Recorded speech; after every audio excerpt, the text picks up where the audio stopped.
But what have you found so far? Nakita niyo po ba yung kung sino yung proponent? Meron ng iba na may mga pictures na dumating. Ayaw ko sabihin kung wala akong pruweba. Okay. May mga pictures na dumating, mga sira-sira.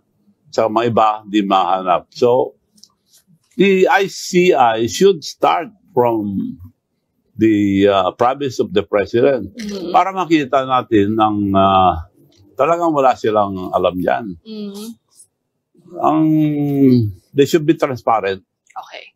Pero yung Discayas Gov, you mentioned, di ba? Yung they got billions worth of projects kasama na rin ang Ilocos. Ano po ba? May link po ba ang Discayas sa mga Marcos? Because so far from the investigation sa Congress... Hindi ko sinasabing meron, pero silang paborito nila eh. Okay. So kung paborito mo yung tao, kilala mo. But of course, I don't know if they're admit it. Pero bakit marami silang project doon?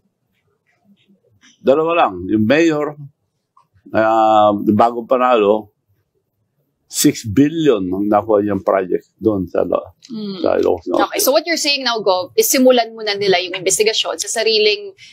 In their own backyard. In their own backyard, correct? Yes. Okay.